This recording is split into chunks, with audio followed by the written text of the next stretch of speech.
Hello, welcome back to Virtual Humans Lecture 1-2, Introduction to Human Models. So until here, we've seen a little bit of the history of human models, and now we will see what is the current state of the art.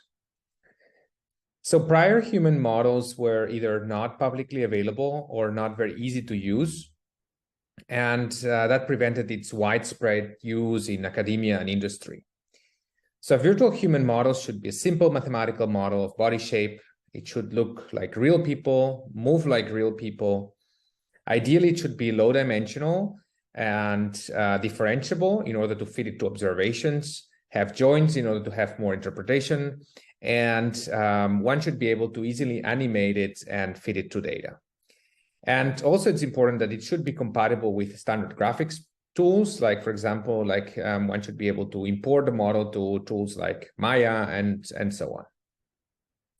If you want to model also like non-rigid deformation of soft tissue or clothing, you will need something more than a static scanner. So this is a scanner that was built here in Tübingen. This is in Michael Black's lab in Perceiving Systems, which captures like dynamic bodies in motion. And so basically this scanner was first built in Tübingen in 2014, I think. I was a postdoc there, and I remember that we were all very excited to see those first 3D shapes in motion captured at a higher temporal and spatial resolution. So essentially, this scanner captures the human person, the person from many different views and at a high frame rate. And from these multi-view cameras, you can reconstruct the 3D shape, as you can see here. So to build a human model, basically, we followed similar principles than compared to what was already shown in Allen's work and Angelov's work for SCAPE. So basically, the idea is to collect 3D scans of thousands of people of many different shapes and thousands of poses.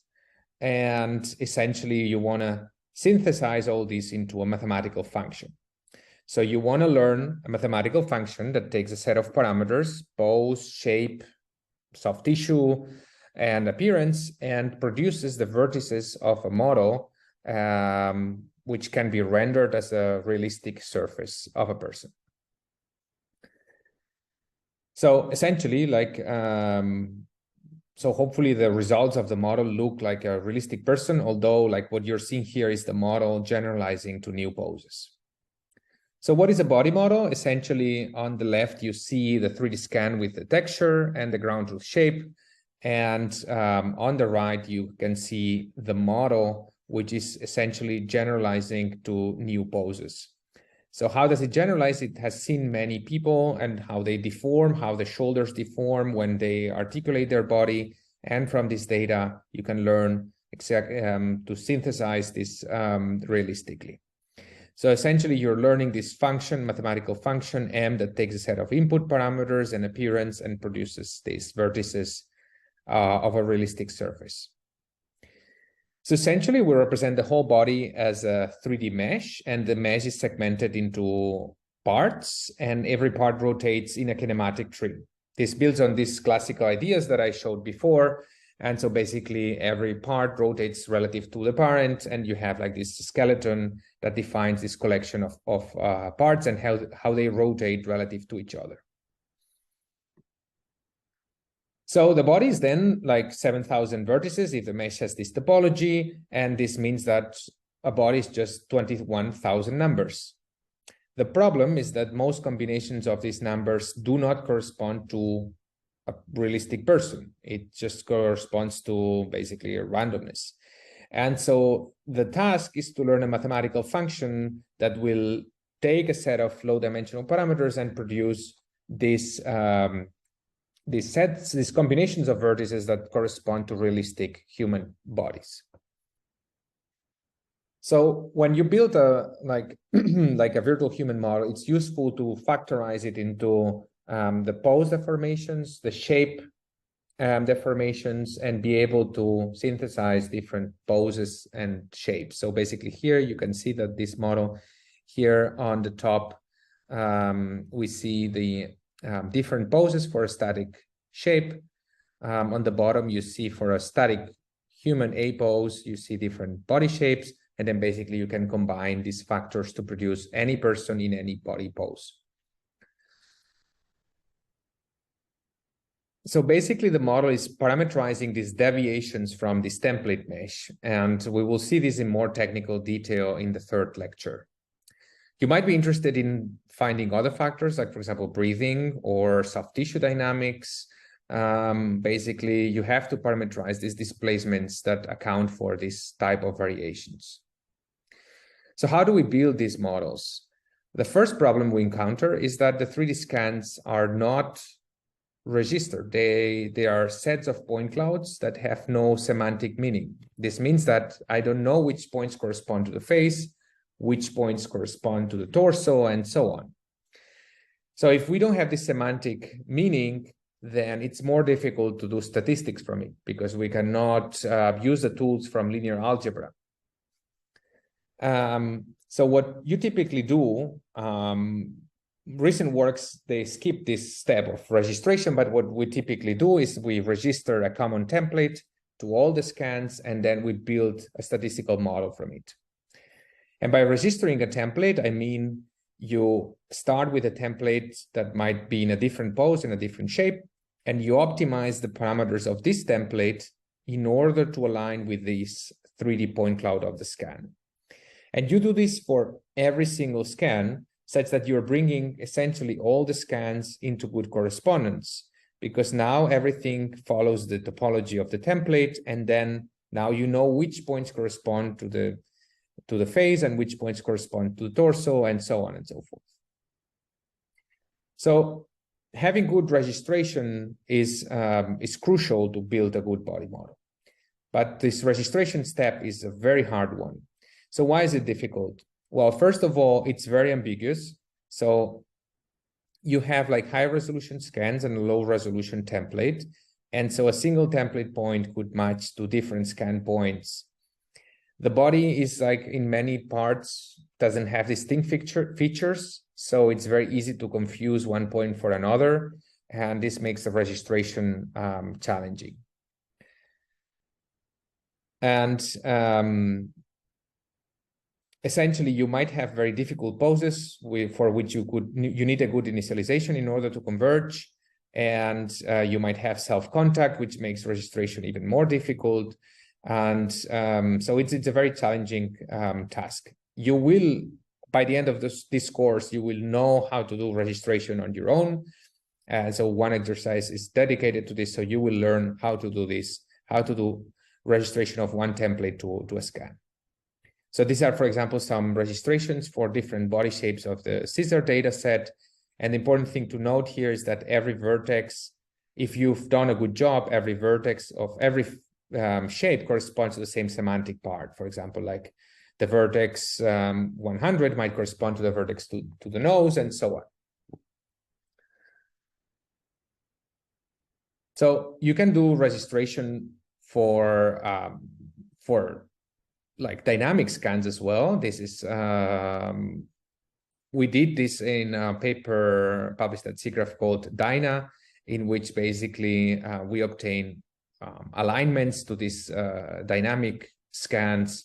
Here is like the challenge is that it's very difficult to track all the details, all the soft tissue motion from the scans realistically. So basically, like what I'm showing you here are registrations that are based purely on matching geometry. And of course, because of this problem of this ambiguity, that some areas of the scan are fairly smooth and they don't have distinct features, the question is like, oh, is the registration good enough? And it turns out it's like with just geometry, the registration is not perfect. So what you can do as well is like you can place stamps on the human body, and then you can track this dynamic deformations more accurately by using like appearance-based cues. So by tracking pixels in the images. So essentially you can put like these high frequency patterns, which allow you to extract features more easily and to track with optic flow techniques, for example, to track the skin of the human surface more accurately. So you can see this like the difference between tracking using just geometry. So what you can see here is you will understand this better. So don't worry if you don't understand all the details right now, but basically if you see these texture maps are like an atlas of the body. And if you see things moving a lot, it means that you haven't done a good job at tracking the surface. If you've done a perfect job at tracking the surface, these texture maps should look static, because it means that all the motion is explained by the vertices moving and not by the appearance changing over time. Again, you will understand this better once we see what a UV map is and what techniques we have for registration.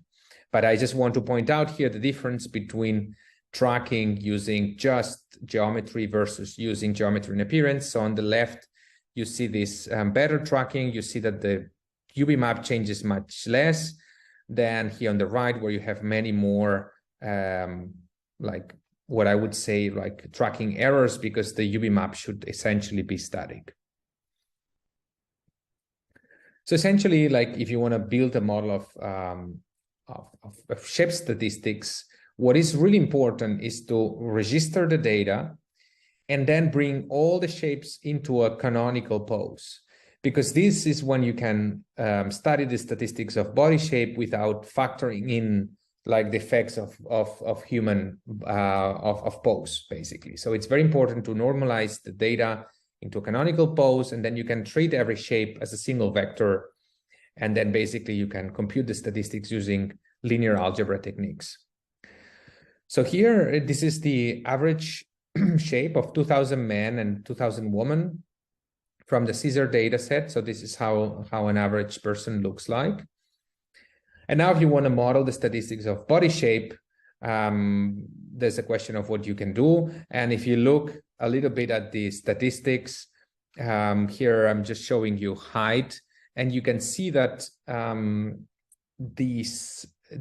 showing you just height, but other features follow pretty nicely a linear Gaussian model. And we can see that the men, woman have like two separate, it's like they are like essentially two separate Gaussians with different modes and different variances. So this calls for a linear Gaussian model or for a PCA model to model shape statistics. So basically this is done using shape blend shapes. So a blend shape is just a set of displacements from a template. So essentially you start with this 21,000 dimensional like surface of the template, and then every shape is basically has some displacement relative to this template, which you can compute by just subtracting one mesh with another if you have good registration. And if you have everything in the same pose, what you can do is essentially you put everything into a matrix, and then you perform PCA of this matrix. So you're explaining this matrix as this matrix U of eigenvectors. Recall if you've taken mathematics for machine learning, like basically this is a matrix of eigenvectors, and these are the principal components plus mu, which is the mean shape. And so essentially we are reducing the dimensionality from this like full like 21,000 dimensional set of vertices to these betas, which are like just the shape components. And it turns out with 10 components, you can explain a lot of the variance in a population. So it goes up to 90-something%, which is very convenient because now I don't need to carry these 21,000 numbers that can correspond to non-realistic humans. Now I just need to worry about these 10 to 100 parameters betas. So this is like how like the different principal components look like. So what we're doing here is we're looping over the different principal components from the first to the fourth, and we're plotting plus minus 3 standard deviations. So we're adding these plus minus 3 standard deviations to the template to see what these components are modeling. And you see that the first component models like scale, the second component is more related to weight, and then other components model like more subtle details. So you can see this is the scale, then this is more related to weight, and so on.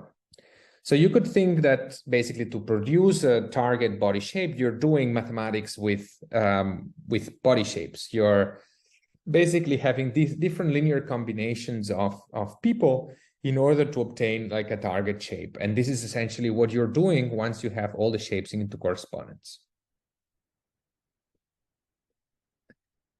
So this is modeling the statistics of body shape, but you're also interested in knowing how the body shape changes as we move. And for this, you need a pose training set in which you have different shapes in different poses. And basically, then from this, you want to learn like this model capable of synthesizing what you can see in the training data. So here, like the standard model that is widely used in academia and industry is the simple body model. And the simple body model is mostly based on standard skinning, which has been used in computer graphics for many years. So essentially, you start with some rest pose vertices T and some joint locations of the skeleton and some blend weights that segment the body into parts that move rigidly relative to each other. And then you have pose parameters that determine how these parts rotate relative to their parent part. And so essentially you want to learn, like, the skinning is a function that takes these parameters and produces vertices as output, okay?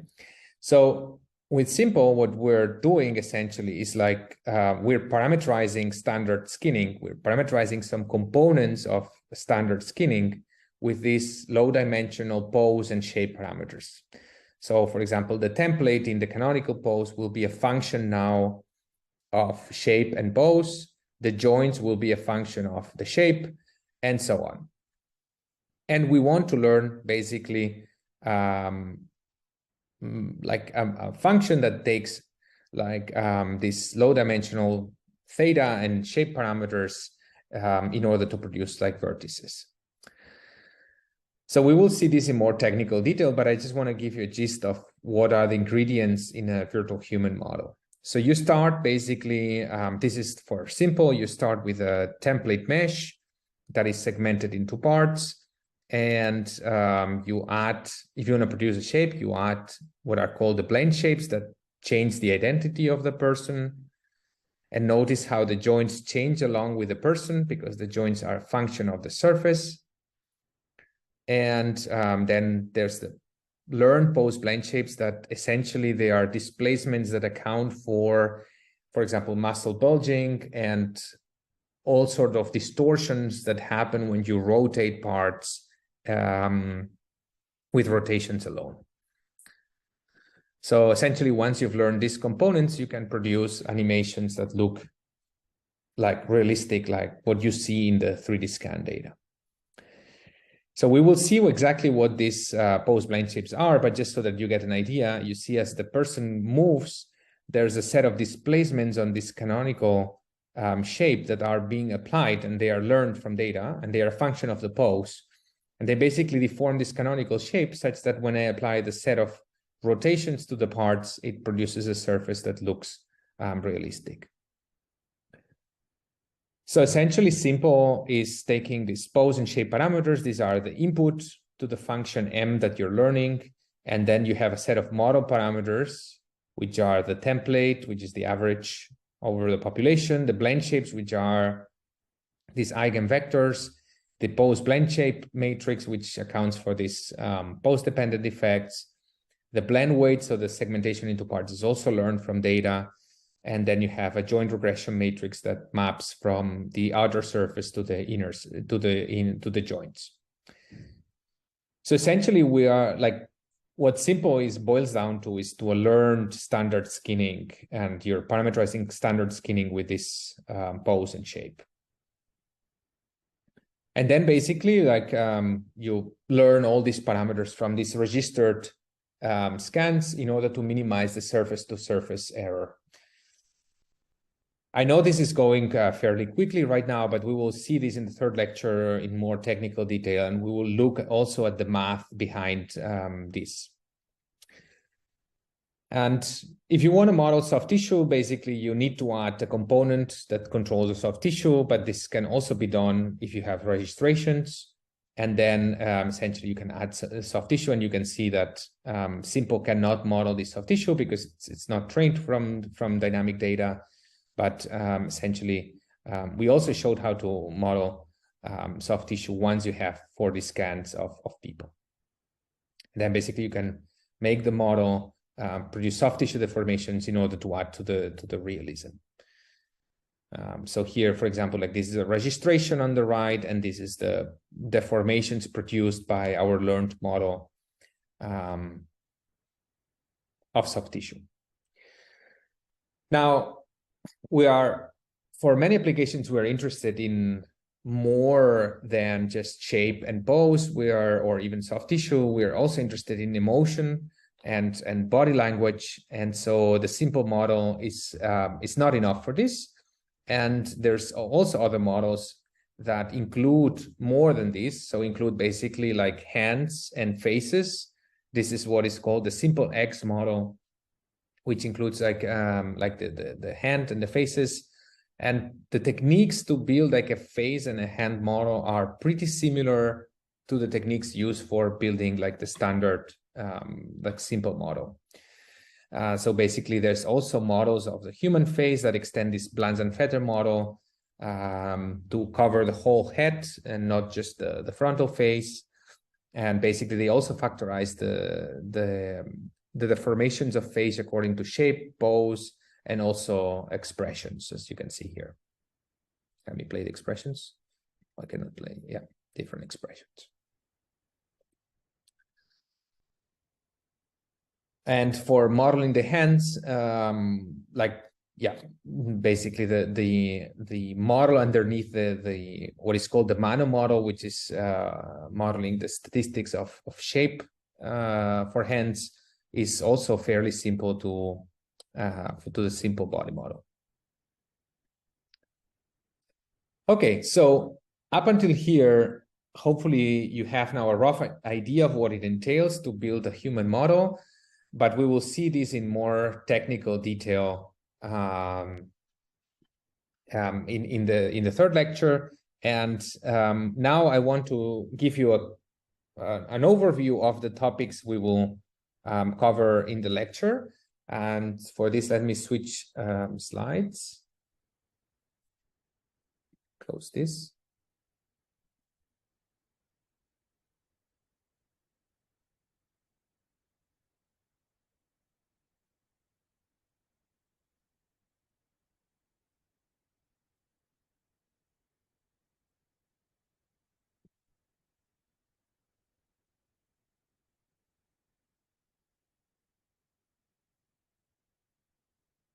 Okay, so this is like the part of lecture 1.3, which is basically just an overview of what we will see during the lecture.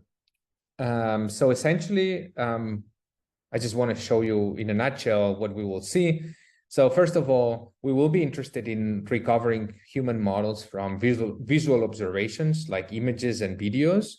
And for this, in order to invert this process, we first need to understand how images are formed. So we will see a little bit of image formation.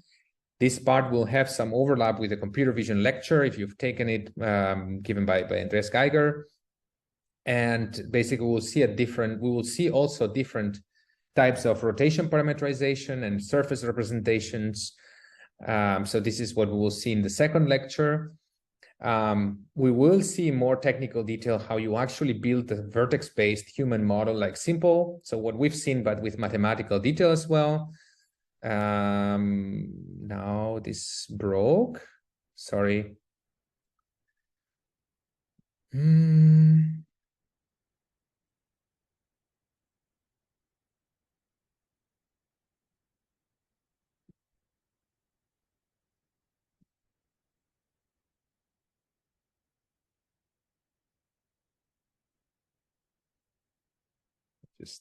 Just this here.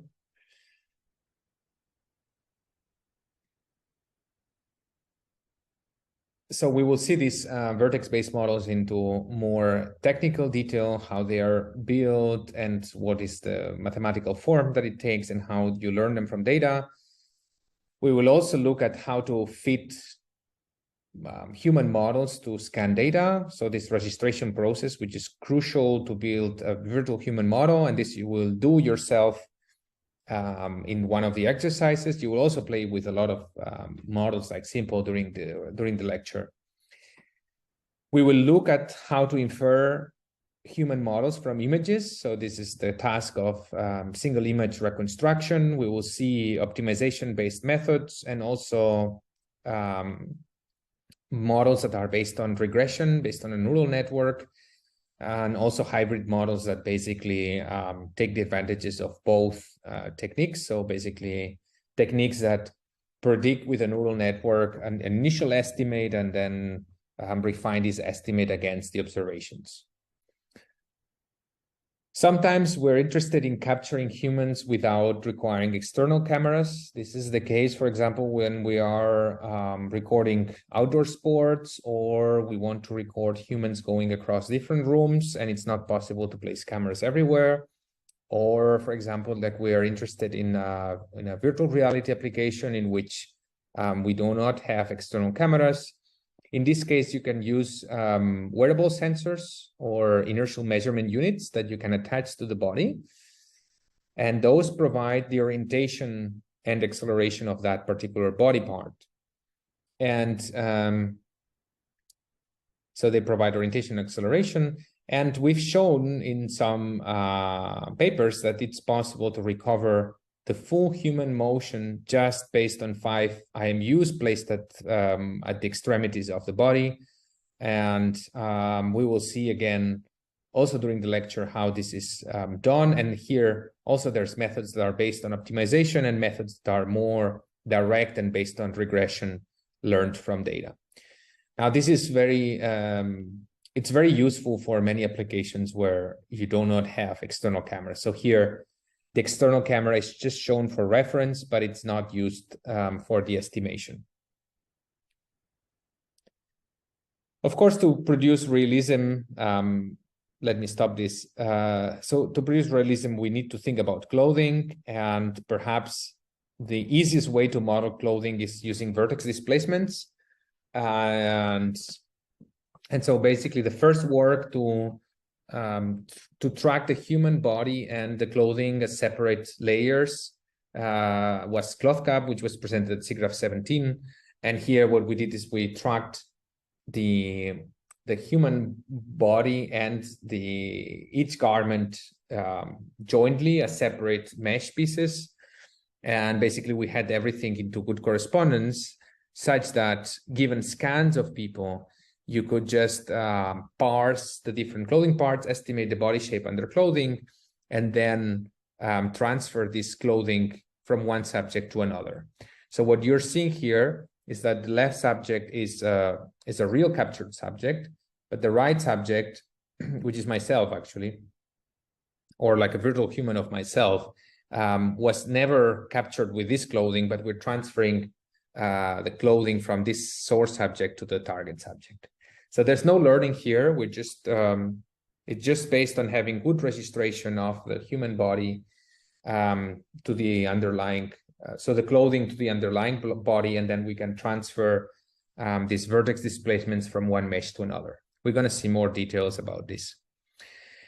So of course, like for clothing, we're also interested in being able to synthesize clothing. And this means for different poses, generalize how the clothing will deform.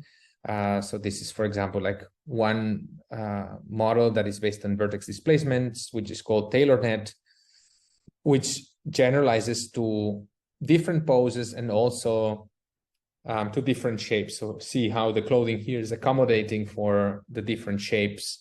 And then basically you can have control over this shape and pose parameters. So these are models based on vertex displacement, and more basically those came in 2020, so 2 years ago, and now more recent works, they are moving away from vertex displacements because vertex displacements have the limitation that they can only model clothing that is relatively close to the body, and they cannot model like topology changes, for example, like opening a jacket. We will understand better why that's the case. And so people have started looking at implicit surfaces and how to parameterize these implicit surfaces with a neural network. So essentially, implicit surfaces are basically defining the surface as the zero-level set of a function defined in 3D. And this allows you to track topology changes and to deal with more complex clothing, as you can see here, for example, like this jacket. And we'll see why these models do not require registration, but they also they come with their own limitations. Apart from implicit surfaces, people have been looking at other representations, for example, like floating neural points. So these are points that have some neural features such that when you render them, they produce a realistic surface of the human. And more recent works that are based on NeRF. We will see NeRF if you've never heard of it. It's basically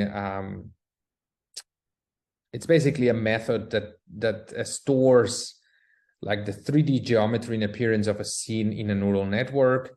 And then basically you produce images of this scene by rendering and then querying the density, like querying the network to know what the density at every point in space is.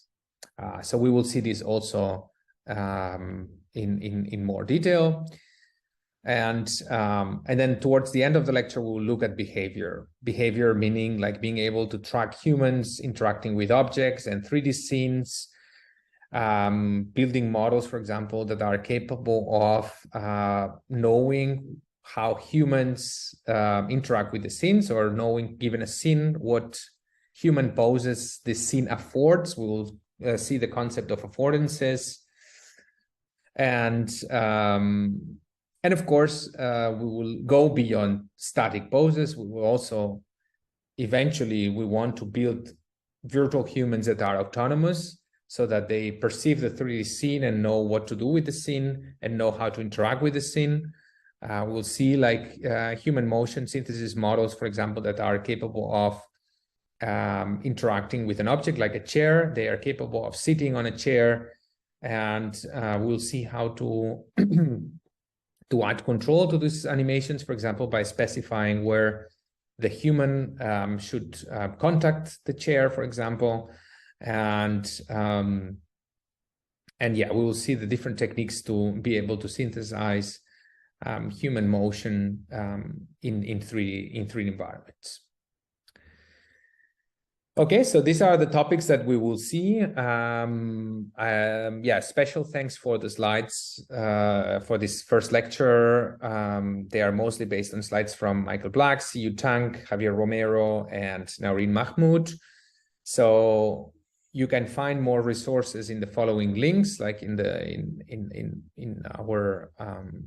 our group's website, and also there was a Made Simple tutorial given at CBPR 1 or 2 years ago, I cannot remember, and also a SIGGRAPH course that we gave in 2016. So thank you. That's the end of the first lecture. And please remember to form groups of 2 people, and basically the TAs will share like a Google Docs where you can share this information, and basically then you will be able to complete the exercises in pairs. Thank you very much. That's the end of lecture 1.